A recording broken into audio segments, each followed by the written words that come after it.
Kajian ilmiah.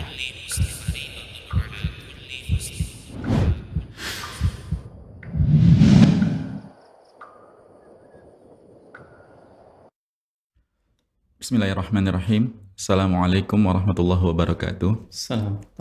Alhamdulillahirrabbilalamin. Wassalatu wassalamu ala rasulillah mabad. Para pemirsa Rosyad TV, juga para pendengar radio streaming dan mengaji, senang sekali kita kembali di podcast spesial Kaula Muda. Dan Alhamdulillah kita masih membersamai Ustadz nanti melanjutkan pembahasan di podcast spesial Kaula Muda, masih di Abu Bakar As-Siddiq radhiyallahu anhu. Dan Alhamdulillah senang sekali juga sudah bersama kita guru kita Ustadz Muhammad Permana Hafizahullah Ta'ala, yang seperti biasa nanti bersama kita akan berinteraktif atau bertanya jawab. Jika teman-teman atau para pemirsa Rosyad TV, juga pendengar radio streaming dan mengaji, mau bergabung di podcast spesial Kaula Muda, bisa di sela-sela setiap segmen faedah yang disampaikan oleh Ustadz terkait pembahasan kita Abu Bakar As-Siddiq radhiyallahu anhu.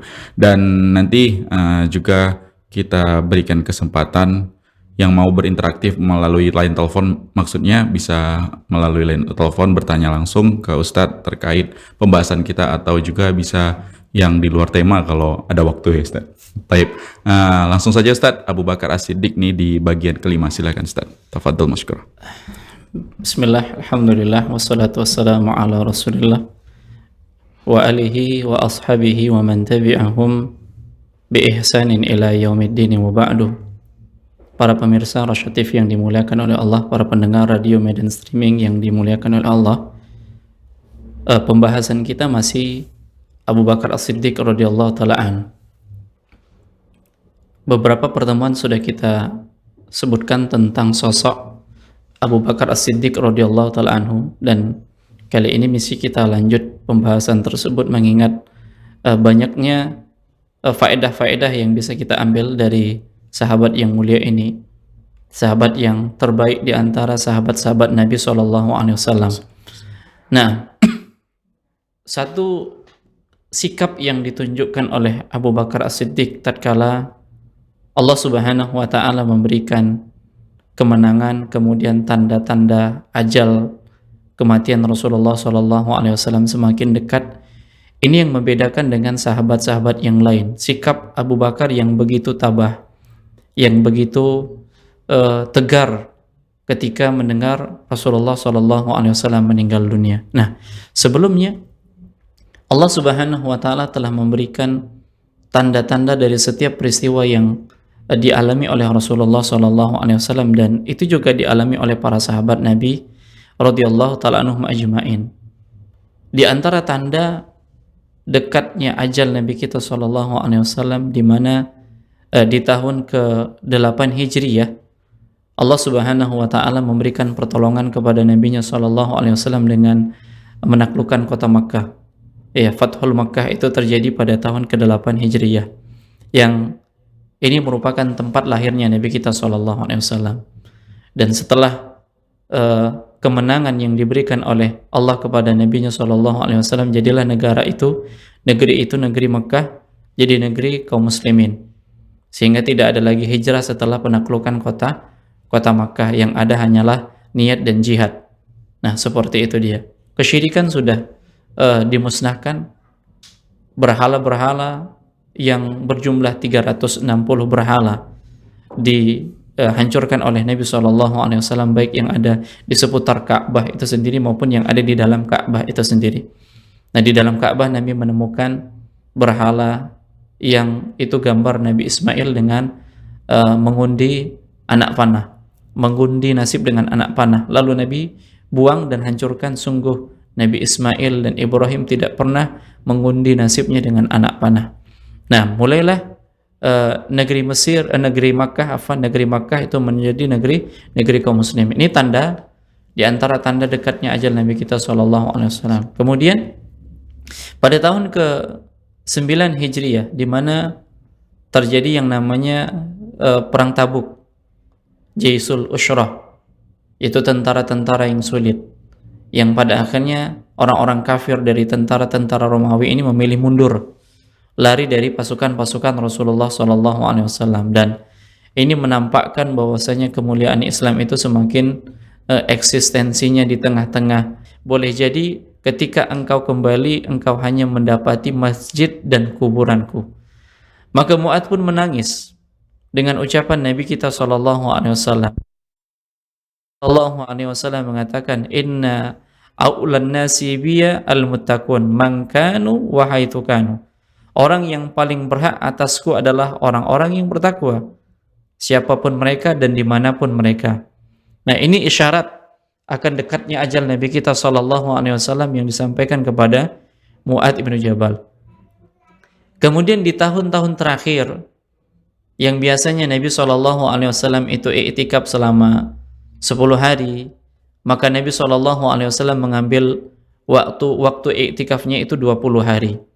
Ya, tidak seperti biasanya di akhir tahun, di mana di tahun itu Rasulullah sallallahu alaihi wasallam diwafatkan. Nah, di bulan Ramadan itu Nabi sallallahu alaihi wasallam i'tikafnya 20 hari. Dan pada saat itu yang biasanya hanya sekali ya Jibril alaihissalam mendengarkan ya Al-Qur'an yang dibacakan oleh Nabi kita sallallahu alaihi wasallam, maka ini Jibril mendengarkan 2 kali. Dan ini merupakan tanda-tanda akan dekatnya ajal Nabi kita sallallahu alaihi wasallam. Nah, kemudian di tahun ke-10 Hijriah, tahun di mana Rasulullah sallallahu alaihi wasallam melaksanakan ibadah haji. Dan pada saat beliau menyampaikan nasihat kepada para sahabat kala itu, beliau mengatakan, "Khudhu anni manasikakum." Ambillah dariku cara haji kalian. Ya, la'alli la alqakum ba'da hami hada. Mungkin ya setelah ini kalian tidak akan mendapatiku. Ya setelah tahun ini kalian tidak akan mendapatiku. Nah, itu yang dikatakan oleh Nabi sallallahu alaihi wasallam. Nabi mencontohkan manasik haji beliau kepada para sahabat, dan Nabi menganjurkan kepada para sahabat untuk mengambil cara ibadah haji Nabi sallallahu alaihi wasallam, karena boleh jadi ya tahun-tahun berikutnya mereka tidak akan mendapatkan Nabi kita sallallahu alaihi wasallam. Nah, di antara tanda yang lain, tatkala Nabi sallallahu alaihi wasallam membacakan firman Allah Subhanahu wa taala di tanggal 9 Dzulhijjah di hari Arafah, Nabi sallallahu alaihi wasallam mengatakan, ya, wahyu yang ayat Al-Qur'an yang beliau baca adalah al-yauma akmaltu lakum dinakum wa atmamtu alaikum ni'mati wa raditu lakumul Islam madina. Nah, ketika ayat ini dibacakan, ya, taulah di antara yang mengetahuinya adalah Abu Bakar As-Siddiq. Ya, Abu Bakar As-Siddiq mengetahui ayat yang dimaksud diturunkan kepada Nabi sallallahu alaihi wasallam, dan Nabi sallallahu alaihi wasallam pun mengatakan, sungguh ada seorang hamba yang diberikan 2 pilihan oleh Allah Subhanahu wa taala. Ya, pilihan yang pertama adalah dunia, atau pilihan yang ada di sisi Allah Subhanahu wa taala. Lalu hamba tersebut memilih apa yang ada di sisi Allah Subhanahu wa taala. Maka ketika Rasulullah sallallahu alaihi wasallam mengatakan hamba tersebut memilih apa yang ada di sisi Allah Subhanahu wa taala, maka menangislah Abu Bakar. Umar bin Khattab yang pada saat itu melihat Abu Bakar menangis, dia heran dengan sikap Abu Bakar. Kenapa dia menangis? Ya, kenapa Abu Bakar tatkala dikatakan Nabi seperti itu dia menangis? Nah, ternyata taulah Umar bin Khattab maksud yang dikatakan oleh Nabi sallallahu alaihi wasallam, yang paling mengerti adalah Abu Bakar As-Siddiq. Yang paling mengerti tentang ucapan Rasulullah sallallahu alaihi wasallam adalah Abu Bakar As-Siddiq radhiyallahu taala an. Yang maksud dari hamba tersebut adalah Rasulullah sallallahu alaihi wasallam sendiri, dan beliau ternyata memilih Allah Subhanahu wa taala daripada memilih dunia dan apa yang ada di sisinya. Isyarat yang lain menunjukkan dekatnya ajal Nabi kita sallallahu alaihi wasallam, tatkala Nabi sallallahu alaihi wasallam pulang dari pemakaman kemudian bertemu dengan Aisyah radhiyallahu taala anha, maka Aisyah mengatakan, sungguh kepalaku pusing. Ya, beliau mengadukan pusingnya, sakitnya kepalanya kepada Rasulullah sallallahu alaihi wasallam. Lalu Nabi sallallahu alaihi wasallam pun menimpali, aku juga merasakan pusing. Dan memang Nabi merasakan pusing kala itu. Dan Nabi menghibur Aisyah, kalau sekiranya engkau ya meninggal lebih dahulu dari aku, maka aku akan memandikanmu, mengkafanimu, dan mensolatimu. Dan ini ucapan Nabi sallallahu alaihi wasallam untuk memberikan ketenangan kepada Aisyah radhiyallahu taala anha. Nah, seperti itu dia. Ini tanda-tanda ya dekatnya ajal Nabi kita sallallahu alaihi wasallam, sampai pada akhirnya Ya, di sana kita akan menyebutkan nanti bagaimana sikap tegarnya Abu Bakar As-Siddiq ketika mendengar Rasulullah SAW meninggal dunia. Jadi ini di antara tanda-tanda dekatnya ajal Nabi kita SAW. Jadi Allah Subhanahu Wa Taala menampakkan ya kepada Nabi-Nya SAW, dan itu dirasakan oleh sebagian orang, dan yang merasakan di antaranya adalah Abu Bakar As-Siddiq karena memang paling tahu tentang Rasulullah SAW. Nah, ini sebagai pembuka yang bisa kita sampaikan dari poin Abu Bakar As-Siddiq radhiyallahu taala anhu. Naam, Allah a'lam.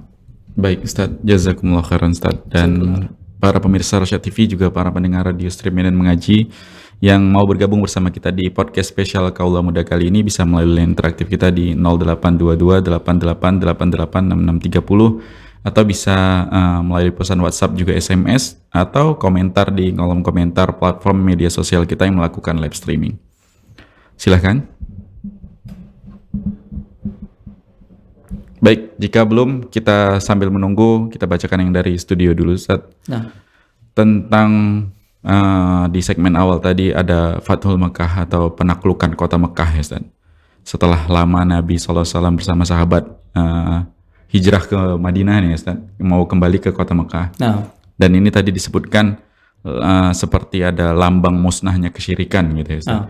Nah, apakah memang setelah kejadian ini atau setelah tragedi ini memang ada jaminan bahwasannya kesyirikan itu tidak akan terjadi lagi di muka bumi Ustaz? Gimana Ustaz? Nah, setelah penaklukan kota Makkah, di mana tentunya ada sebab terjadinya Fathul Makkah ini yang kita tahu diawali dari tahun ke-6 Hijriyah, itu ada namanya perjanjian Hudaybiyah, yaitu gencatan senjata, tidak ada peperangan itu selama 10 tahun, tapi karena sekutunya orang-orang musyrikin itu membunuh ya sekutunya Rasulullah SAW, maka sebab inilah terjadinya Fathul Makkah, dan Nabi berdoa kepada Allah supaya ini dirahasiakan oleh Allah tanpa ada seorang pun yang mengetahuinya. Nah, kemudian tatkala Rasulullah SAW diberikan kemenangan oleh Allah Subhanahu wa taala, di mana Allah Subhanahu wa taala mengatakan idza ja'a nasrullahi wal fath, apabila telah datang pertolongan Allah Subhanahu wa taala dan kemenangan. Wa ra'aitan nasa yadkhuluna fi dinillahi afwaja, engkau melihat manusia itu berbondong-bondong masuk ke dalam Islam. Fasabbih bihamdi rabbika wastaghfir. Allah memerintahkan kepada Nabi-Nya SAW untuk apa? Untuk bertasbih dan mohon ampun kepada Allah Subhanahu wa taala. Innahu kana tawwaba, sesungguhnya Allah Subhanahu wa taala yang Maha Pengampun dan Maha Penerima taubat. Nah, kemenangan yang diberikan oleh Allah menjadikan Nabi SAW tunduk dan memuji Allah Subhanahu wa taala sampai-sampai ketika beliau memasuki kota Mekah pada saat itu, ya janggut beliau itu mengenai pelananya karena tunduknya, karena tawaduknya. Karena tidaklah bisa Rasulullah mendapatkan itu semua kecuali karena pertolongan dari Allah Subhanahu wa taala. Bukan masuk dengan membusungkan dada, tidak. Tapi beliau merendahkan dirinya kepada Allah Subhanahu wa taala. Bukti syukur beliau kepada Allah Subhanahu wa taala karena negeri di mana beliau ya ditolak, di mana negeri itu merupakan negeri kelahiran Nabi kita SAW, orang-orangnya ya benci kepada Nabi SAW yang kufur, sampai mengeluarkan Nabi SAW dari tempat tinggalnya, merasa sedih beliau. Ini semuanya diberikan kemudahan, ini semuanya diberikan kemenangan oleh Allah Subhanahu wa taala. Nah, hanya saja apakah dengan kemenangan yang diberikan oleh Allah Subhanahu wa taala ini kepada Rasulullah dengan penaklukan kota Makkah, ini jaminan bahwasanya tahun-tahun setelahnya ini akan bebas dari kesyirikan? Tidak ada jaminan. Yang ada kala itu adalah kemusyrikan di zaman Nabi. Ya, kemusyrikan di zaman Nabi itu ini dimusnahkan dengan ketetapan dari Allah Subhanahu wa taala, yang sebelumnya Nabi harus keluar dari tempat tinggalnya, kemudian merapatkan barisan, mengumpulkan kekuatan, sehingga ketika kekuatan itu sudah ada, barulah Nabi SAW diberikan izin oleh Allah untuk menaklukkan kota Makkah. Namun setelahnya ya tidak ada jaminan, karena yang namanya iblis akan senantiasa berusaha untuk menyesatkan anak Adam bagaimanapun caranya.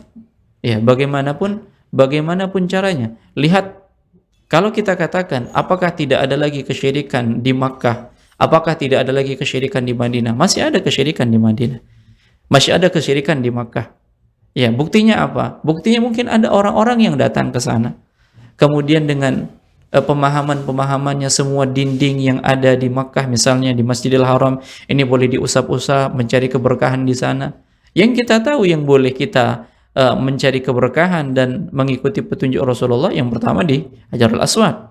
Kemudian di Rukun Yamani yang boleh kita usapkan seperti itu, atau menempelkan kita di multazam.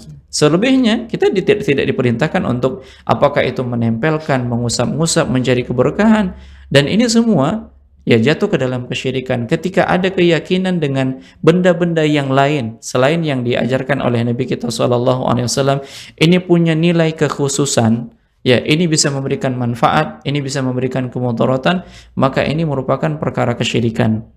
Nah, seperti itu dia. Jadi, jaminan akan tidak adanya sama sekali kesyirikan di sana, ini tidak ada jaminan. Ya, atau dengan kata lain, negeri Makkah ini adalah tanah haram dan tidak menjamin orang-orang yang di dalamnya itu suci dari kemaksiatan. Tetap saja ada orang-orang yang berbuat kemaksiatan, dan salah satu kemaksiatan itu adalah ya berbuat syirik kepada Allah Subhanahu wa taala, dan ini merupakan kemaksiatan yang paling besar, ya kezaliman yang paling besar kepada Allah Subhanahu wa taala. Naam. Jadi Allah Subhanahu wa taala hanya memberikan kemenangan kepada nabinya, dan bebaslah ya kota tersebut, tempat tersebut dari apa? Berhala-berhala. Ya boleh jadi ya berhalanya tidak ada, tapi di sana ada keyakinan yang keyakinan itu bisa memunculkan kesyirikan. Nah, seperti itu dia. Allah a'lam. Baik, Masya Allah. Jazakumullah khairan, Ustaz. Kembali kita persilahkan atau kita beri kesempatan para pemirsa Rosyad TV, juga para pendengar radio streaming dan mengaji yang mau bergabung di podcast spesial Kaula Muda kali ini, bisa melalui line interaktif kita di 0822 8888 6630, atau bisa melalui pesan WhatsApp juga SMS, atau juga bisa komentar di kolom komentar platform media sosial kita yang melakukan live streaming. Baik, masih di segmen awal Ustaz tadi tentang apa namanya memahami ayat yang turun gitu ya Ustaz. Artinya ternyata ada perbedaan bahkan di antara sahabat juga gitu Ustaz. Umar radhiyallahu anhu dan Abu Bakar gitu ya Ustaz. Yeah. Dan kita tarik ke zaman kita Ustaz. Sebenarnya ini dari dulu atau seperti apa dalam syariat Islam memahami ayat-ayat dalam Al-Quran itu, apakah kita memang diberikan kebebasan setiap orang muslim gitu misalnya, khususnya memahami ayat itu sesuai dengan apa yang bisa dipahaminya atau seperti apa Ustaz? Di dalam memahami ayat Al-Quran itu ada yang bisa difahami oleh semua orang. Semua orang ketika membacanya faham ayat tersebut. Nah, ini tafsir yang sifatnya global. Ada ayat Al-Quran itu hanya difahami oleh orang-orang Arab karena bahasanya adalah bahasa Arab. Seperti itu dia. Dan ada juga ayat Al-Quran itu hanya difahami oleh orang-orang yang berilmu, para ulama. Bahkan para sahabat itu bertingkat-tingkat, kita katakan, di dalam memahami ayat Al-Quran. Salah satunya tadi Surat Al-Maidah ayat 3. Ya, Abu Bakar memahami bahwasanya ini ayat berkaitan tentang apa? Risalah sudah sempurna. Nah, kalau seandainya risalah ini sudah sempurna, apa konsekuensinya? Berarti konsekuensinya Rasulullah SAW sudah selesai tugasnya.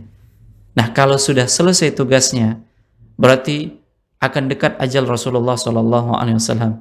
Nah, ini tidak bisa difahami oleh semua orang. Nah, contoh yang lain. Yang ini pernah kita singgung dalam pemuda-pemuda yang ada di sekitar Rasulullah SAW. Salah satunya adalah Ibnu Abbas. Ibnu Abbas ini kita tahu nih yang didoakan oleh Nabi SAW. Ya Allahumma alimhu ta'wil, Allahumma faqihu fid din wa alimhu ta'wil. Ya Allah, fahamkanlah dia terhadap agama dan ajarlah dia tafsirkan, seperti itu dia.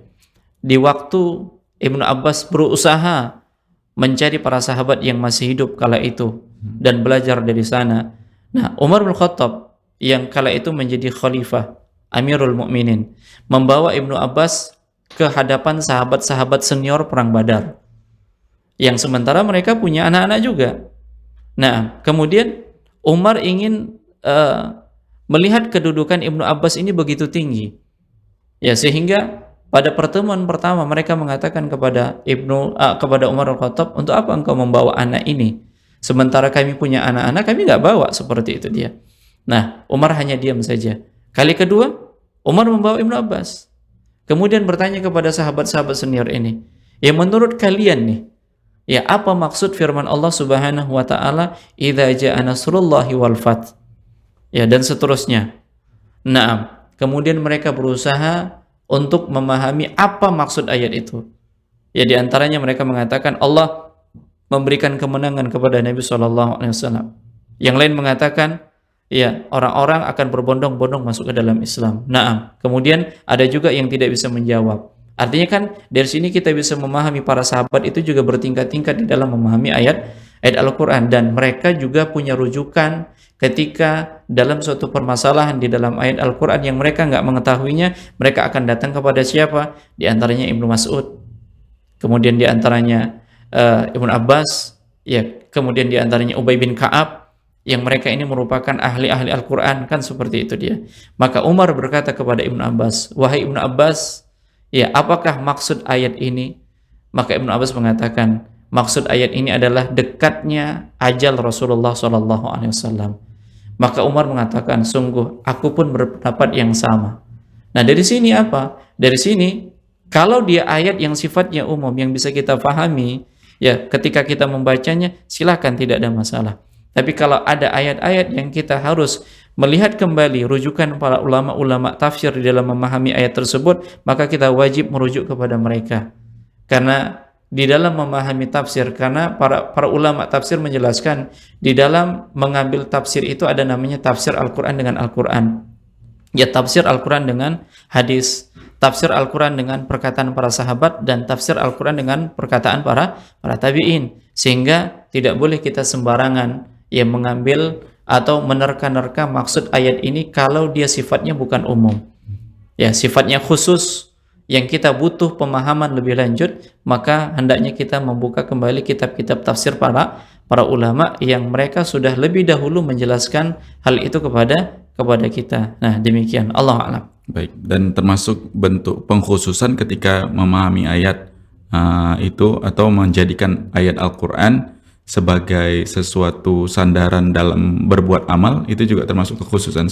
Nah, ketika kita beramal misalnya, ya, dalil dalam suatu amalan tertentu misalnya kita jadikan. Nah, kalau kita berpendapat, oh ini dalilnya, kita lihat dan kita baca, benarkah pemahaman kita itu sebagaimana pemahaman para sahabat dulu di dalam memahami ayat ini? Kalaulah ternyata ayat ini misalnya kita pahami berdasarkan pemahaman kita misalnya, yang ini yang terjadi pada sebagian kelompok misalnya ketika memahami ayat itu sesuai dengan pemahaman sendiri saja, tidak mengambil pemahaman para sahabat Nabi dan orang-orang setelahnya. Contohnya, waman lam yahkum bima anzalallah faulaika humul kafirun fasikun zalimun, kan seperti itu. Kan ada tingkatnya, ada tingkatan fasik, kemudian zalim, ada tingkatan kafir. Yang tidak berhukum kepada Allah maka dia dihukumi kafir. Yang dihukumi kafir yang bagaimana? Apakah serta-merta seseorang itu ketika tidak berhukum dengan hukum Allah lalu kita anggap dia kafir? Maka kita harus membuka kembali penjelasan para ulama, di antaranya adalah penjelasan dari Ibnu Abbas. Nah, kafir yang bagaimana? Apakah kafir yang mengeluarkan seseorang itu dari wilayah Islam, atau ini hanya sebatas dosa besar? Nah, yang seperti ini, kalau ternyata dia berkaitan dengan hukum, kalau kaitannya dengan istinbat untuk mengambil sebuah ayat untuk dijadikan hujah, dalil dalam ibadah, kita juga harus lihat nih penjelasan para ulama. Karena ini perkara bukan perkara yang mudah. Nah, demikian. Allahu a'lam. Baik, Masya Allah. Jazakumullah khairan, Ustaz. Dan sudah ada pertanyaan yang masuk, kita bacakan, Ustaz. Nah. Bismillah. Assalamualaikum warahmatullahi wabarakatuh. Barakallahu fiik, Ustaz.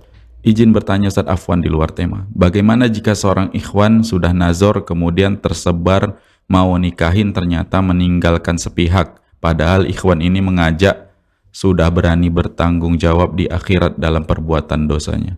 Silakan, Ustaz. Nah, PHP ini, Ustaz.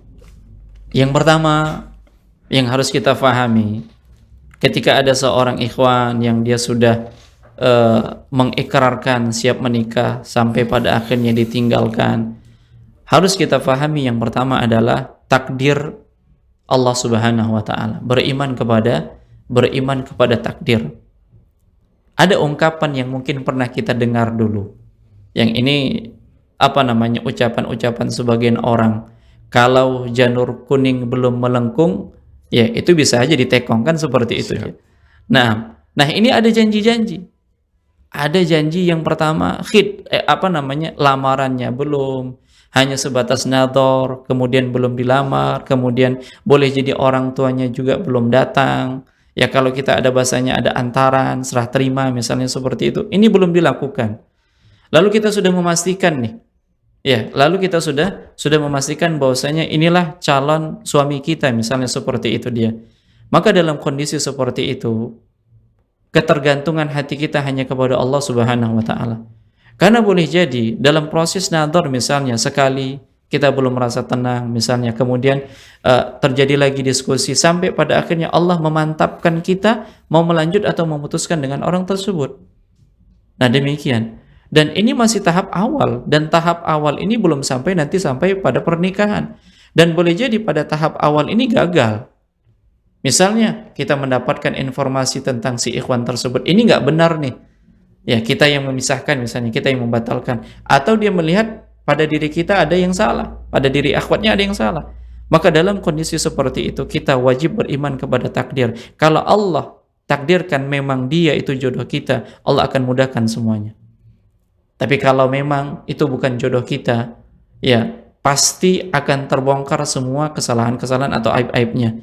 Dan Allah akan tunjukkan kepada kita, gantikan kepada kita yang lebih baik dari dirinya. Nah seperti itu dia. Oleh karenanya, ya setelah proses nador itu yang harus dilakukan adalah banyak berdoa kepada Allah Subhanahu wa taala. Jangan langsung pede nih. Ya, jangan langsung pede walaupun pada saat di majelis nador itu sudah sama-sama meyakinkan nih. Ya sudah sama-sama meyakinkan. Nah, seperti itu dia. Tapi tetap terus berdoa kepada Allah Subhanahu wa taala. Nah, kalaupun sampai pada akhirnya dia telah menjanjikan dan dia siap dengan menanggung dosa misalnya, maka itu dikembalikan kepada ucapannya. Dan kita berlepas diri dari itu semua. Kalaulah memang itu bukan jodoh kita dan ucapannya itu adalah ucapannya dusta, pada akhirnya dia meninggalkan akhwat tersebut, dia berkonsekuensi dengan ucapannya nanti pada hari kiamat. Dan dengan kata lain, kalaulah memang itu bukan jodoh, Allah Subhanahu wa taala akan tetapkan yang lain. Seperti itu saja. Terima takdir Allah Subhanahu wa taala, bersabar, imani dan berdoa kepada Allah supaya digantikan dengan yang lebih baik. Dan urusan dia, biarlah urusan dia dengan Allah Subhanahu wa taala. Ya, biarlah urusan dia dengan Allah Subhanahu wa taala. Dia yang bertanggung jawab dengan ucapannya. Dia yang bertanggung jawab dengan sikapnya, kan seperti itu dia. Dan hal-hal yang seperti ini mungkin terjadi bukan hanya 1-2 orang akhwat yang mengalaminya, misalnya seperti itu dia. Nah, kita dalam proses yang seperti itu harus benar-benar ketergantungan kepada Allah dan terus berdoa kepada Allah sekiranya yang datang kepada kita itu layak menjadi pasangan hidup, maka minta dimudahkan oleh Allah Subhanahu wa taala. Kalau tidak layak, minta kepada Allah digantikan yang lebih baik dan berusaha untuk segera menghilangkan perasaan-perasaan yang sebelumnya sudah ada. Nah, itu intinya. Jadi lagi-lagi kembali kepada pemahaman apa takdir Allah Subhanahu wa taala. Adapun janjinya, sikapnya itu urusan dia dengan Allah Subhanahu wa taala. Nah, demikian. Allah a'lam. Berarti di situ terkandung ada kezaliman dari si ikhwan ke akhwat, Ustaz. Kalau dia sudah mengikrarkan, berjanji, berjanji bahkan dia sudah mengatakan kepada orang tuanya, calonnya seperti itu, siap menikahinya dan seterusnya, lalu dia mengingkari janjinya, apakah ada kezaliman di sana? Ada. Kenapa? Karena dengan janjinya itu, seorang akhwat itu menutup hati untuk laki-laki yang lain. Padahal mungkin di sana ada laki-laki yang lain ingin menikah dengan dirinya. Bukankah ini kezaliman? Ini kezaliman. Dan ketahuilah bahwasanya yang namanya kezaliman itu kegelapan pada hari kiamat. Maka hendaknya dia berusaha untuk berlepas diri dari itu semua dengan cara berusaha minta maaf dari perbuatannya itu. Mudah-mudahan Allah Subhanahu wa taala melembutkan hati keduanya dan memberikan maaf dan menerima udhurnya. Nah, demikian. Allah a'lam. Baik, Ustaz. Jazakumullah khairan, Ustaz. Dan sebelum kita lanjutkan, Ustaz, ada satu lagi tadi, Ustaz, di segmen awal tentang kaderisasi dan delegasi yang dilakukan oleh Nabi terhadap Mu'adz bin Jabal radhiyallahu anhu, ya Ustaz.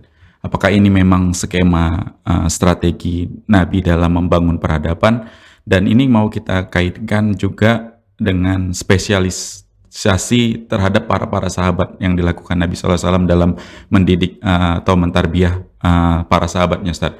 Kalau kita tarik ke zaman sekarang di dunia pendidikan kita, seakan memang menjadi tuntutan bahwasannya kaum muslim ini juga harus mengerti ilmu-ilmu di luar, maksudnya di luar ilmu syariat, mohon maaf, misalnya seperti ilmu-ilmu seperti ini, multimedia atau teknologi dan semacamnya. Dan jika pendidikan kita di zaman sekarang ini ada yang mengcover atau yang mengambil ilmu-ilmu tadi untuk dimasukkan ke dalam kurikulum pendidikan atau lembaga pendidikannya, apakah ini dibolehkan atau seperti apa? Nah, yang namanya dakwah ini tidak akan berhenti. Tapi pemegang orang-orang yang menyampaikan dakwah pada saatnya akan berhenti. Ya, pada saatnya akan berhenti. Dan dia harus mencari regenerasi. Ya, sampai pada akhirnya terjadinya hari kiamat. Ya, sampai terjadinya hari kiamat. Kan seperti itu dia. Dan ini sudah digariskan oleh para nabi sebelumnya. Setelah wafatnya para nabi sampai Allah Subhanahu wa taala utus nabi yang terakhir, yaitu Rasulullah sallallahu alaihi wasallam. Beliau juga mengkader nih siapa-siapa yang cocok dijadikan dai. Ya, siapa-siapa yang cocok dijadikan panglima perang. Siapa-siapa yang cocok yang dijadikan pemimpin, kan seperti itu. Tidak semua dijadikan dai. Ya, tidak semua dijadikan dai. Nah, dari sini kita bisa melihat bahwasanya Islam itu kan universal untuk keseluruhan. Tapi yang universal itu standar dasarnya harus ada. Yang perang, imannya harus ada. Ya, orang-orang yang menjadi pemimpin juga demikian. Apalagi orang-orang yang menyampaikan ilmu, kan seperti itu dia. Jadi standarnya keimanannya itu harus ada memang, seperti itu dia. Nah, ini berkaitan dengan dakwah. Dakwah itu tidak akan berhenti. Tetapi orang yang memangku dakwah itu akan berhenti pada masanya, yaitu dengan adanya kematian, kan seperti itu dia. Butuh estafet yang melanjutkan dakwah ini. Karena ketika dakwah yang menyampaikan kebenaran ini berhenti, maka orang-orang yang menyuarakan kepada kesesatan, keburukan, mereka akan berkembang. Nah, bagaimana mungkin mereka bisa berkembang? Ya, bagaimana mereka mungkin bisa dihentikan kalau seandainya dari kitanya tidak ada generasi-generasi yang akan menyampaikan dakwah berikutnya. Harus ada persiapan. Nah, di sisi lain, di dalam menyampaikan dakwah itu ada namanya sarana dakwah. Ya, dan ini bahagian dari dakwah. Adapun sarannya ini bebas. Ya, sampai sekarang untuk sarana dakwah misalnya adanya multimedia. Ini sarana dakwah yang di awal-awal dakwah ini tidak ada. Nah, ternyata ketika dakwah butuh adanya perkembangan, namun isinya tetap sama sebagaimana yang disampaikan oleh Nabi kita SAW. Muatannya itu harus sama sumbernya. Namun sarananya mungkin beda. Ya, sarananya mungkin beda setiap tahunnya. Nah, oleh karenanya ketika dakwah ingin sampai dengan sarananya yang memang ini beraneka ragam, butuhlah ada orang-orang yang memang harus memahami bagaimana sarana-sarana yang dengan itu dakwah bisa sampai. Nah, ketika itu muncullah sekolah-sekolah yang memang membahas masalah itu di dalam kurikulumnya. Apakah ini perkara yang salah? Jawabannya tidak. Tapi dari awal kita sudah sampaikan innamal a'malu binniyatnya apa? Kita belajar ini untuk apa ini? Kita belajar multimedia untuk apa? Karena pada dasarnya multimedia yang kita pelajari bisa jadi ini menjadi pedang yang bermata dua, yang bisa ini menjerumuskan kepada kesesatan dan bisa mengajak kepada kebaikan. Nah, kita di posisi yang mana ini? Kalau kita menyiapkan kader-kader yang memang dia bagian sarananya agar dakwah itu sampai, maka siapkanlah. Dan dia tetap diberikan basic Basic keimanan. Supaya dari awal dia sadar belajar itu tujuannya apa? Tujuannya dia punya potensi untuk menyampaikan dakwah dan membantu para dai untuk menyampaikan dakwah. Jadi tinggal bagaimana kita memberikan pemahaman dari awal. Kita belajar ini, IT kita pelajari, komunikasi kita pelajari, dan seterusnya kita pelajari. Ini untuk membantu ya sarana-sarana dakwah, dan ini akan menjadi sesuatu yang mulia. Nah, demikian. Baik. Dan termasuk ke lembaga pendidikan atau sekolah-sekolah itu dibolehkan ya Ustaz, memasukkan muatan-muatan lain itu. Iya. Ketika ini masuk dalam dunia pendidikan, muatan-muatan umum misalnya, dan ini dibutuhkan juga, dan ini kita tidak bisa kesampingkan. Ya, tidak bisa kita kesampingkan. Ini butuh. Yang seperti ini butuh, karena pada dasarnya ya kita akan menyampaikan dakwah kepada seluruhnya, bukan kepada orang-orang khusus. Semuanya kita bisa dakwahi. Ya dengan adanya kita mempelajari yang umum ini, tapi dengan catatan basic agama itu harus kuat. Ya, ini yang paling penting, basic agamanya harus kuat sehingga umum ketika dipelajari ini nggak goyang. Apalagi nanti ketika masuk teori-teori misalnya, kan ada teori berkaitan bertentangan dengan tauhid rububiyah ini. Teori berkaitan tentang penciptaan alam semesta. Yang ada namanya teori Big Bang seperti itu. Alam semesta ini terjadi dengan sendirinya, terjadinya dengan dentuman besar seperti itu. Nah, kita masukkan basic dasarnya. Pencipta alam semesta ini adalah Allah Subhanahu wa taala. Yang menciptakan ini adalah Allah Subhanahu wa taala. Ketika berbenturan dengan teori tersebut, kita bisa menyikapi ya bahwasanya teori ini hanya sebatas teori dan pada hakikatnya alam semesta jagat raya ini adalah penciptanya adalah Allah Subhanahu wa taala. Nah, itu dia. Jadi basic perlu. Ya, basicnya sebagai dasar sehingga mereka bisa memahami ya ilmu-ilmu yang lain selain ilmu agama. Nah, demikian. Baik Ustaz, Masya Allah, Jazakumullah khairan Ustaz. Dan kita beranjak ke segmen kedua Ustaz dari bagian kelima di kisahnya Abu Bakar As-Siddiq radhiyallahu anhu. Silakan Ustaz. Nah, para pendengar yang dimuliakan oleh Allah, detik-detik wafatnya Nabi kita Shallallahu Alaihi Wasallam. Nabi Shallallahu Alaihi Wasallam mengalami sakit, ya lebih kurang 15 hari Nabi Shallallahu Alaihi Wasallam sakit. Dan di masa-masa sakit itu terkadang beliau menjadi imam dan terkadang digantikan oleh Abu Bakar As-Siddiq. Dan lebih kurang ada 15 kali sholat. Ya 15 kali sholat ini Abu Bakar menggantikan Rasulullah Shallallahu Alaihi Wasallam ya sebagai imam bagi kaum muslimin. Dan tepatnya di hari Senin, di waktu sholat subuh di bulan Rabiul Awal, Nabi kita Shallallahu Alaihi Wasallam membuka tirai rumah beliau yang pada saat itu Abu Bakar tengah menjadi imam sholat subuh. Nah, melihat bagaimana kerinduan Nabi kita Shallallahu Alaihi Wasallam dan bagaimana kerinduan para sahabat, mereka merindukan Rasulullah Shallallahu Alaihi Wasallam itu menjadi imam. Di waktu subuh Nabi Shallallahu Alaihi Wasallam membuka tirai rumahnya. Dan lihat bagaimana sikap Abu Bakar As-Siddiq ketika beliau mengetahui Rasulullah Shallallahu Alaihi Wasallam membuka tirai rumahnya, beliau akan mundur ke belakang. Ini sikap Abu Bakar As-Siddiq, ketawaduannya. Beliau tidak melanjutkannya. Tapi Nabi Shallallahu Alaihi Wasallam memberikan isyarat untuk lanjutkan, jangan mundur, seperti itu dia. Dan tatkala Rasulullah melihat saf para sahabat yang begitu rapi di belakang Abu Bakar As-Siddiq, Rasulullah Shallallahu Alaihi Wasallam tersenyum. Inilah pandangan terakhir yang dilihat oleh Rasulullah di antara para sahabat. Dan para sahabat hampir-hampir mereka terfitnah ketika melihat Rasulullah Shallallahu Alaihi Wasallam tersenyum. Mereka berharap Rasulullah itu masuk dan menjadi imam mereka. Lalu coba kita bayangkan sekarang, Nabi kita Shallallahu Alaihi Wasallam yang membuka tirai kemudian tersenyum melihat para sahabat yang sholat subuh bersama dengan Abu Bakar As-Siddiq, rapi, rapat, berjamaah bersama dengan Abu Bakar As-Siddiq. Lalu bayangkan dengan sholat subuh yang kita lakukan sekarang ini. Apa yang terjadi dengan kaum muslimin? Apa yang terjadi dengan kaum muslimin? Padahal Nabinya Shallallahu Alaihi Wasallam mengatakan, "Laisa salatun asqalu 'alal munafiqi ilal fajri wal isya."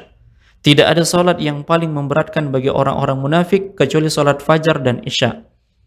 Lau ya'lamuna ma fihima la atahuma walau habwa. Kalau sekiranya mereka mengetahui keutamaan dari dua salat ini, niscaya mereka akan mendatanginya walaupun merangkak. Nabi ingatkan kepada para sahabat untuk salat subuh dan salat isya. Dan lihatlah hari ini salat-salat subuh kaum muslimin. Bagaimana mungkin kita akan bisa mendapatkan kejayaan dan kemuliaan ketika sholat subuh kita itu masih renggang dan saf-saf kita itu masih sepi dan kebanyakan kita itu masih berselimutkan, ya masih berbantal guling, kemudian kita masih berada di atas tempat tidur kita. Nah, Nabi pun menutup tirainya dan mereka pun melanjutkan sholat. Dan itulah pandangan terakhir yang dilihat oleh Nabi kita Shallallahu Alaihi Wasallam. Nah, di pagi hari di waktu duha mulailah berdatangan, dan di antara yang datang pada saat itu adalah Abdurrahman bin Abi Bakar yang masuk ke dalam ruangan Aisyah, yang di tangannya itu ada siwak. Maka Nabi Shallallahu Alaihi Wasallam melihat siwak yang ada di tangan Abdurrahman bin Abi Bakar. Lalu Aisyah tahu sinyal-sinyal Nabi SAW ingin apa. Ya. Lalu Aisyah mengatakan, maukah engkau aku ambilkan untukmu? Maka Nabi SAW menggelengkan kepalanya, iya. Isyarat menunjukkan iya. Rasulullah ingin bersiwak. Lalu diambillah siwak itu dari tangan Abdurrahman bin Abi Bakar. Kemudian Aisyah melihat teksturnya itu masih kasar. Kemudian dia pun melumatnya sampai lembut. Lalu memberikan kepada Nabi SAW, dan beliau pun mengatakan, sungguh pada saat Nabi bersiwak, bersatulah air ludahku dengan air ludahnya Rasulullah SAW. Nah, ini kemuliaan Aisyah. Ya, ini kemuliaan Aisyah. Nah, setelah beliau bersiwak, ya setelah beliau bersiwak, maka beliau memasukkan tangannya ke dalam bejana yang di sana ada air. Kemudian setelah itu beliau berusaha untuk mengangkatnya, dan saat itulah Nabi kita SAW mengatakan, ila rafiqil a'la, menuju kekasih yang paling tinggi, yaitu Allah Subhanahu wa Ta'ala. Ila rafiqil a'la. Dan wafatlah Nabi kita SAW. Lihat bagaimana wafatnya Nabi kita SAW. Ternyata wafatnya Rasulullah itu diakhiri dengan bersiwak. Karena ini sesuatu yang sangat disenangi oleh Nabi kita SAW. Bertemu dengan Allah Subhanahu wa Ta'ala dalam kondisi ya mulut beliau wangi, bersih, bersiwak. Dan pada saat beliau selesai bersiwak, beliau berusaha untuk mengangkat tangannya lalu mengatakan, ila rafiqil a'la. Beliau lebih memilih apa yang ada di sisi Allah Subhanahu wa Ta'ala daripada yang ada di sekitar beliau, yaitu kerabat-kerabat dan saudara-saudaranya. Beliau lebih memilih Allah Subhanahu wa Ta'ala. Maka sejak saat itu Rasulullah SAW meninggal dunia. Sejak saat itu Rasulullah SAW meninggal dunia. Nah, pada saat Rasulullah SAW meninggal dunia, ya, yang tadinya ketika Rasulullah datang semuanya menjadi terang. Tatkala Rasulullah SAW meninggal dunia, semuanya menjadi gelap dan tidak ada satu orang pun yang mengetahui, tidak ada satu orang pun yang merasakan, meyakini bahwasanya Rasulullah meninggal dunia. Dan ketika disampaikan berita ini kepada mereka, mereka tidak tahu harus berbuat apa. Dan mereka itu sadar ketika Rasulullah SAW meninggal dunia, pada saat kapan? Pada saat mereka mengkibaskan tangannya tatkala selesai menguburkan jasadnya Rasulullah SAW. Mulut, lisan tidak bisa berkata-kata.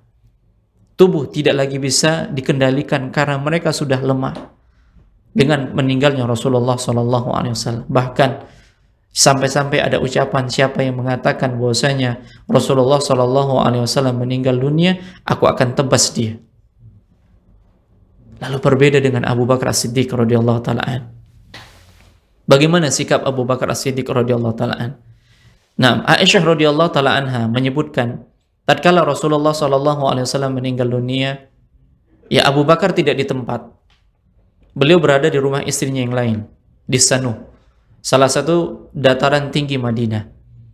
Ketika sampai berita wafatnya Rasulullah SAW, maka beliau pun datang ke rumahnya Aisyah radhiyallahu taala anha, yang pada saat itu Umar bin Khattab lagi berceloteh di hadapan manusia karena beliau tidak tahu bahwasanya Rasulullah itu sudah meninggal dunia.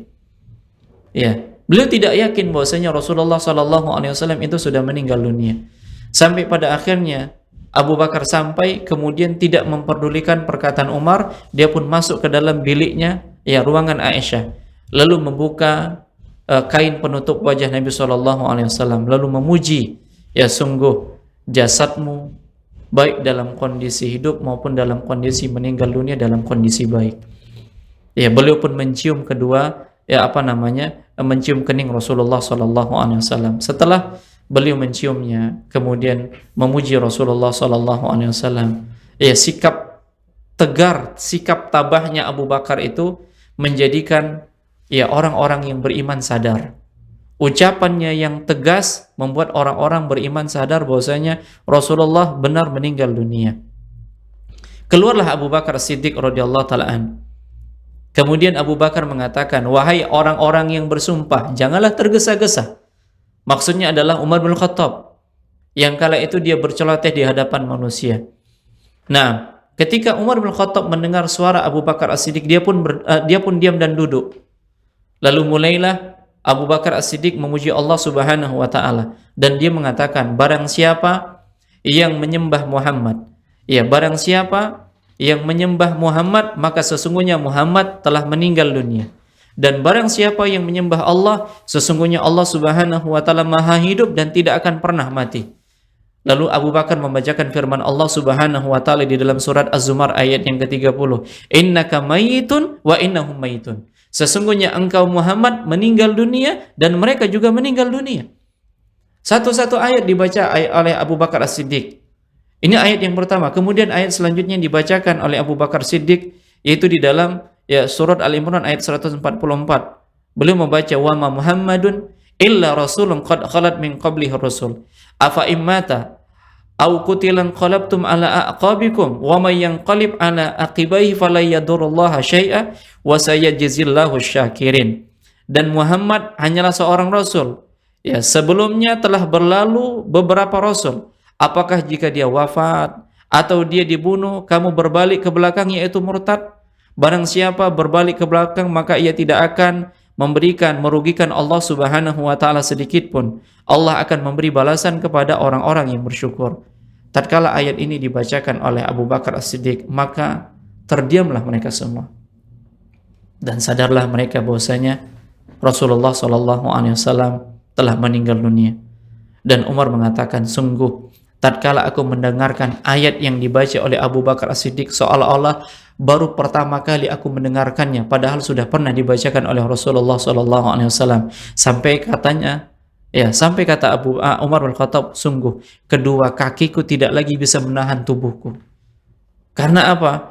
Karena begitu sedihnya, begitu khawatirnya, ya ketika mereka ditinggal wafat oleh Rasulullah SAW. Dan mereka sadar dengan ucapan Abu Bakar As-Siddiq, begitu tegarnya beliau menyampaikan kalimat-kalimat yang indah, ayat-ayat Allah Subhanahu wa taala, dan semuanya sadar bahwasanya Rasulullah SAW telah meninggal dunia. Nah, demikian ikhwan fillah hadani Allah wa iyyakum jami'an. Ya, sikap Abu Bakar, sikap yang menunjukkan ketabahan, ketegaran di antara sahabat-sahabat yang lain, maka layaklah beliau menjadi contoh teladan bagi kita semua. Nah, Allahu a'lam. Baik, Masya Allah, jazakumullah khairan Ustaz. Dan kembali kita persilahkan atau beri kesempatan kepada para pemirsa Rosyad TV, juga para pendengar radio streaming dan mengaji yang mau bergabung di podcast spesial Kaula Muda hari ini, bisa melalui line interaktif kita di nomor 0822 88886630, atau bisa melalui pesan WhatsApp, juga SMS, atau komentar di kolom komentar platform media sosial kita yang melakukan live streaming. Baik, menunggu pemirsa atau pendengar radio streaming dan mengaji, kita bacakan yang di studio terlebih dahulu, Ustaz. Tadi ada tentang fenomena sholat subuh, ya Ustaz.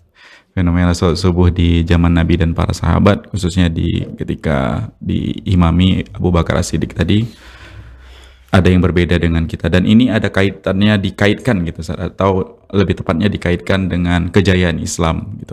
Kita pernah dengar bahwasannya musuh-musuh Islam ini tahu gitu bahwasannya umat Islam ini nggak akan berjaya kalau misalnya sholat subuhnya belum seperti sholat Jumat gitu, Ustaz. Apakah ini memang benar atau seperti apa, Ustaz? Nah, ini ada satu ungkapan yang memang keluar dari orang-orang Yahudi, yang mereka tahu persis benar bahwasanya kaum muslimin itu bakal jaya. Ya, kaum muslimin itu akan memerangi orang-orang Yahudi. Tapi kaum muslimin yang mana? Yaitu kaum muslimin yang jumlah sholat subuhnya ini sama seperti jumlah sholat Jumatnya. Nah, artinya ini karakter orang yang beriman.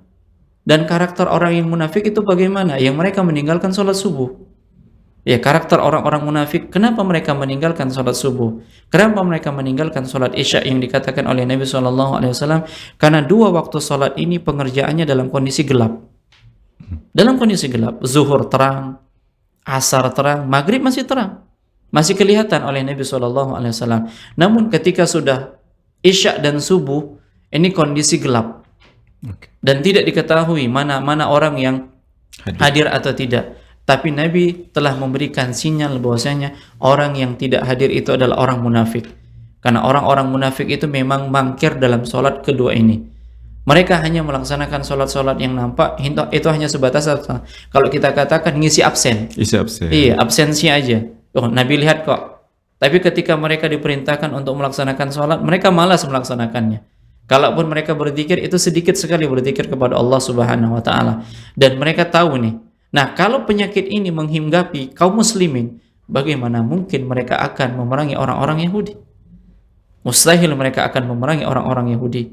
Dan orang-orang Yahudi itu akan diperangi oleh kaum muslimin yang jumlah sholat subuhnya sama dengan sholat Jumatnya. Dan ini kapan kira-kira? Ini hanya terjadi pada tanggal 1-2 Ramadan. Oke, siap. Hanya terjadi pada 1 atau 2 hari setiap tahunnya. Karena kita tahu ini, subuh di waktu Ramadan tanggal 1-nya itu Masya Allah. Ya, jangan harap kita datang belakangan, nggak akan dapat kita. Depan, ya, jangan harap kita pengen nih mengamalkan sholat qobliyah subuh di rumah nih. Sholatnya di rumah, nanti datang tinggal sholat subuhnya aja. Jangan harap dapat sholat di saf yang pertama. Kalau di waktu-waktu itu. Tapi kalau di waktu, ya pasti kita dapat di saf pertama ketika kita sholat subuh di tanggal 1 Syawal. Ya, karena apa? Orang-orangnya udah habis. Ya, pada mudik pulang kampung kan seperti itu. Pada keletihan mungkin malamnya takbiran, yang ngecat rumah, habis semuanya. Nah, jadi orang-orang Yahudi yang mereka baca kitab, mereka tahu ilmunya, maka wajar yang diutus oleh Nabi SAW ke negeri Yaman siapa? Mu'adz, orang yang berilmu, tahu tentang halal dan haramnya. Karena yang mau dituju di sini siapa? Ahlul kitab yang berilmu juga. Nah, seperti itu dia. Mereka paham. Ya, mereka akan dikalahkan oleh kaum muslimin yang tadi, yang jumlah sholat subuhnya sama seperti jumlah sholat Jumatnya. Kapan itu? Ya, kita berdoalah semoga Allah Subhanahu wa Ta'ala mengembalikan kejayaan kepada kaum muslimin. Nah, kejayaan kaum muslimin itu hanya Allah berikan kepada orang-orang yang mau kembali ke syariat Allah, kembali kepada perintah-perintah Allah Subhanahu wa Ta'ala dan sunnah-sunnah Rasulullah Sallallahu Alaihi Wasallam. Jangan karena momen tertentu kita datang sholat subuh, tapi setiap waktu, setiap hari kita diperintahkan untuk melaksanakan sholat subuh berjamaah di masjid-masjid kaum muslimin. Nah, demikian. Allahu a'lam. Baik, dan ini berkaitan tentunya dengan kewibawaan kaum muslimin itu sendiri, ya, Ustaz. Ketika memang musuh tahu bahwasannya kita itu memang belum punya kekuatan yang mereka ketahui, misalnya kekuatannya itu ada di sholat subuh yang seperti dengan sholat Jumat, artinya mereka tetap akan menganggap remeh kaum muslimin gitu ya, Ustaz. Benar. Ya, mereka akan melihat dengan pandangan sebelah mata. Ya, pandangan sebelah mata saja. Makanya kita lihat sekarang ini ketika kaum muslimin mudah sekali ikut dengan kebiasaan-kebiasaan mereka. Dan itu sudah dikatakan oleh Nabi SAW. La tattabi'anna sunana man kana qablakum. Sungguh kalian akan mengikuti sunnah-sunnah umat-umat sebelum kalian. Sejengkal demi sejengkal, sehasta demi sehasta, sampai sekiranya mereka masuk ke dalam lubang biawak, kalian juga akan masuk ke dalamnya. Dan kita sudah lama-kelamaan budaya Islam, kebiasaan-kebiasaan syariat-syariat Islam itu sudah nggak ada lagi pada diri kita. Ya, hilang tanda-tandanya. Sebagian orang misalnya malu dia dengan memelihara janggut, atau mungkin sudah ada syubhat-syubhat di dalam benaknya. Sebagian orang misalnya ya malu dia ketika dia mengangkat pakaiannya di atas mata kaki, atau dia punya pemahaman-pemahaman yang lain. Nah, seperti itu dia. Nah, sementara kita diperintahkan untuk apa? Menyelisihi. Ya, menyelisihi kebiasaan ibadah mereka. Ya, sementara kalau kita mengikuti kebiasaan ibadah mereka, maka lambat laun kita seperti mereka. Yang Nabi SAW mengatakan, man tashabbaha biqaumin fahuwa minhum. Barang siapa yang menyerupai suatu kaum, maka dia bagian dari kaum tersebut. Maka selisihilah kebiasaan mereka. Dan itu salah satu cara untuk apa? Agar kita mulia kembali. Dan jangan pernah kita malu, jangan pernah kita merasa khawatir tatkala kita beramal sebagaimana yang datang dari Nabi kita SAW, meskipun celaan orang-orang yang mencela itu datang bertubi-tubi menghampiri kita. Dan yakinlah kemuliaan itu tetap Allah akan berikan kepada siapa? Kepada orang-orang yang tetap teguh, berpegang teguh terhadap agama Nabi kita SAW. Nah, demikian. Allahu a'lam. Baik, jazakumullah khairan, Ustaz. Dan kita masih di segmen kedua, Ustaz. Ada tadi tentang kecintaan kepada Nabi di momen meninggalnya Nabi SAW. Bahkan hampir hampir rata-rata para sahabat itu kayak nggak nerima kenyataan gitu ya Ustaz. Nggak siap ditinggal atau atas kejadian meninggalnya Nabi, hingga ada sikap tegas dari Abu Bakar As-Siddiq radhiyallahu anhu. Dan kalau kita kaitkan dengan yang ada di zaman ini Ustaz, di zaman kita, maksudnya tentang kecintaan terhadap Nabi ini, ternyata kecintaan terhadap Nabi Muhammad SAW ini juga artinya perlu ada dasar ilmu ya Ustaz. Khawatir para sahabat aja yang lingkupnya masih pendidikan langsung dari Nabi hampir terjatuh kesalahan karena atas dasar cinta nggak nerima Nabi ini meninggal gitu, sampai dikelirkan oleh Abu Bakar As-Siddiq radhiyallahu anhu. Dan kita pernah dengar juga nih di zaman kita ada kayak seperti istilahnya apa, merasa diawasi Nabi gitu Ustaz jadinya. Seakan-akan kemana-mana dia nggak mau berbuat salah atau nggak mau jatuh terhadap kesalahan itu karena dia merasa ada selalu Nabi yang mengawasi. Ini seperti apa Ustaz? Apakah ini juga bentuk dari kesyirikan atau seperti apa Ustaz? Yang pertama kita berbicara tentang kecintaan nih. Para sahabat melakukan itu semua karena apa? Kecintaan kepada Nabi SAW. Yang pertama dari sholat nih, kita tahu dari sholat ketika Nabi membuka tirai. Ya, mereka begitu cinta kepada Nabi SAW. Berharap Nabi itu mengimami mereka, karena sudah lama nggak diimami oleh Nabi SAW. Sosok yang mereka benar-benar cintai. Nah, di zaman Nabi bukan hanya mereka saja yang mencintai Nabi. Bukan mereka saja yang mencintai Nabi SAW. Bahkan ya sebatang pohon kurma juga mencintai Nabi SAW.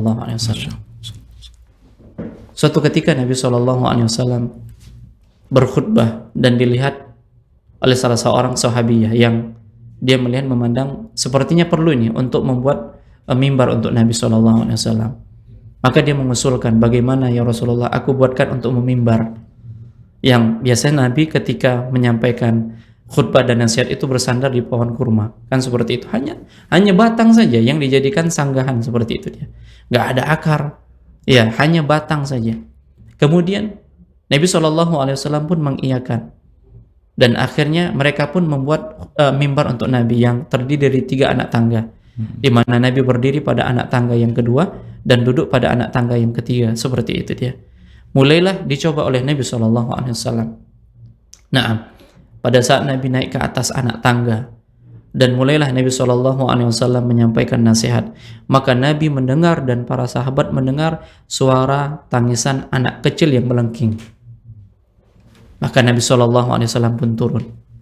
Apa yang dilakukan oleh Nabi SAW? Maka yang dilakukan oleh Nabi adalah memeluk batang kurma.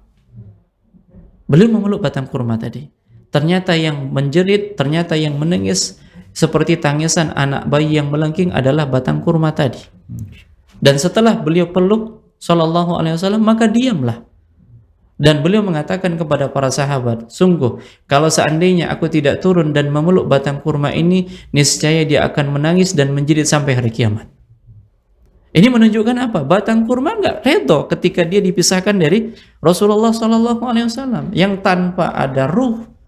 Ya, yang dia tidak bisa berkata-kata, tapi dengan izin Allah Subhanahu wa taala Nabi SAW mendengarkan tangisannya. Tidaklah itu dilakukan karena apa? Kecintaannya kepada Rasulullah SAW. Ini batang kurma yang tidak ada ruh. Bagaimana dengan para sahabat? Maka wajar ketika Rasulullah meninggal dunia, mereka seolah-olah nggak merasa Rasulullah meninggal nih. Karena begitu cintanya kepada Nabi SAW. Tapi di sana di tengah-tengah umat ada sosok orang yang mengerti akan ilmu, yang meluruskan mereka bahwasanya Rasulullah sudah meninggal dunia, kita harus terima. Maka dengan ketegarannya, dengan ketabahannya, ya Abu Bakar As-Siddiq menerangkan kepada kaum muslimin pada saat itu, sampai pada akhirnya mereka menerima ya kondisinya. Walaupun teramat sedih mereka merasakan kepergian Rasulullah SAW. Sampai-sampai dengan kepergian Rasulullah itu ada orang-orang yang murtad bahkan. Dan ini merupakan penjelasan nanti akan kita sampaikan pada kesempatan berikutnya, PR besar Abu Bakar As-Siddiq. Nah, lalu bagaimana dengan sekarang nih, bentuk kecintaan yang dia merasa setiap perbuatannya itu diawasi oleh Rasulullah SAW. Jangankan itu, ada sebagian orang ketika dia bersumpah itu bukan atas nama Allah saja, tapi atas nama siapa? Rasulullah SAW. Ini salah, iya ini salah. Apakah ini bentuk kecintaan kepada Rasulullah? Tidak, ini kesyirikan. Ya, karena Nabi SAW mengatakan, man halafa bi ghairillahi faqad kafara aw asyraka.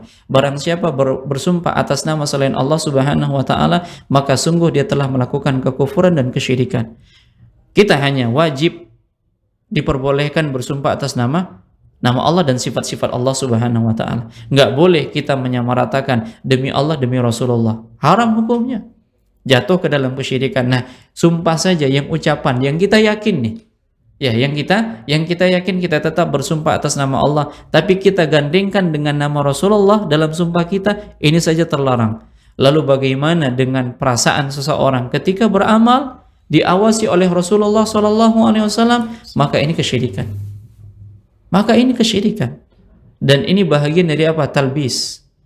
Ya, tipu daya iblis di dalam menyesatkan manusia dari beribadah kepada Allah Subhanahu wa taala. Seharusnya pengawasan yang ada dari diri kita ketika kita melakukan amalan atau apapun, itu pengawasan dari Allah. Inilah yang dikatakan dengan muraqabah, dan ini merupakan tingkatan agama yang paling tinggi, yaitu ihsan. Nabi pernah ditanya oleh Jibril, apa itu ihsan? Maka Nabi mengatakan, anta'budallaha ka'annaka tarahu. Nabi yang katakan sendiri. Engkau beribadah kepada Allah seolah-olah Allah melihat, engkau melihat Allah. Engkau beribadah kepada Allah seolah-olah engkau melihat Allah Subhanahu wa taala. Fa illam takun tarahu fa innahu yaraka. Dan sekiranya engkau tidak melihat Allah, Allah yang melihatmu. Jadi merasa yang melihat kita itu adalah Allah Subhanahu wa taala, bukan Rasulullah sallallahu alaihi wasallam. Ketika kita menganggap yang mengawasi adalah Rasulullah sallallahu alaihi wasallam, maka kita menyamakan ada sifat rububiyah yang dimiliki oleh Rasulullah sallallahu alaihi wasallam.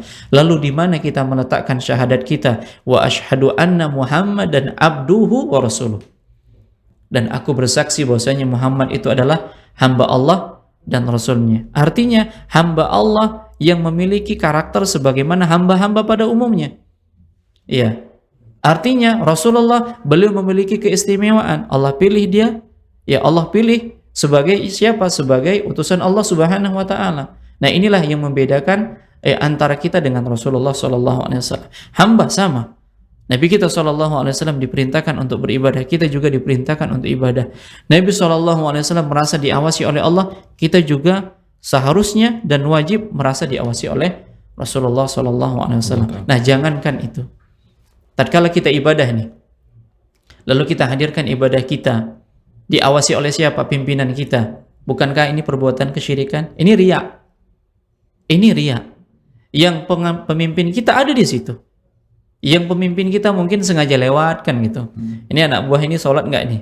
Kan seperti itu. Kan kita merasa ya supaya khusyuk.